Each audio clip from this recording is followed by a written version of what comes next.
નમસ્કાર. જો સદેવભાઈ આ જે રહ્યું ને આપણે જો આ આપણે જોઈ હતી જો આ સકડ તલી બની જોઈ તમે 1 2 3 4 5 6 1 2 3 4 5 6 1 2 3 ટોચ લગી આપણે સકડ બી તો લીધું નથી. આનું કારણ શું ખબર છે? નીચેથી જે જમીનની અંદર પડ્યું છે ને એ છોડ લેતો નહોતો.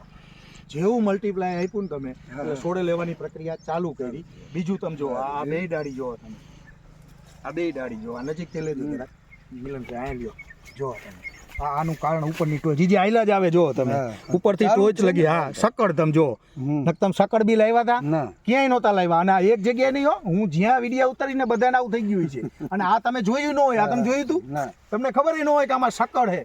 કારણ કે અમારો અનુભવ 3 વર્ષથી અમે જેટલા વધારે સ્પ્રે કરો ને હજી એક સ્પ્રે કર્યો હોત ને તો એક કઈ સકડ વગર બાકી ન રહે. અને આ ટોચ લગી સકડ એટલે આમ જો આ નાના નાના જે આવ્યા ને આ બધાય સકડ. સદીભાઈ આ મેઇન પ્રશ્ન છે.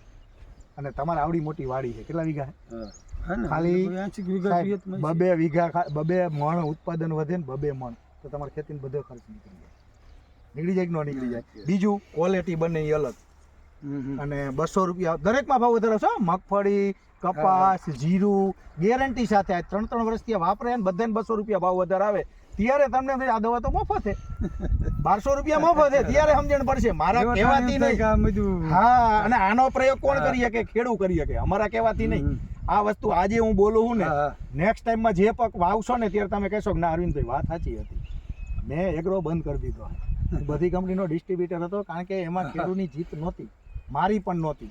એમાં ખેડૂત ધીરે ધીરે ખર્ચામાં જ આવવા માંડ્યો હોય અને આમાં ખેડૂત ખુશ થાય મને હમો લેવા આવે બાબુ મને જોઈને નહીં પણ આ પ્રોડક્ટ અને આપણી આવડત અને તમારી મહેનતને જોઈ એક હાથે તાલી ન પડે. બરોબર ને? તો ખૂબ ખૂબ તમારો સહકાર રહ્યો. ખેતીની અંદર ખૂબ સહકાર આપજો. ગામના નહીં સારું થાય એવું આપણે વિચારી અને બધા લોકો આ ખેતી તરફ વળે. અને ઓર્ગેનિક ખેતી કહેવાય.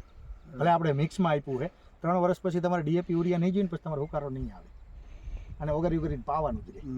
રેડી? અને આ ઓરિજિનલ વસ્તુ હોય. મલ્ટીપ્લાય રહ્યું ને આપણું ઓરિજિનલ થાય. રાઈટ?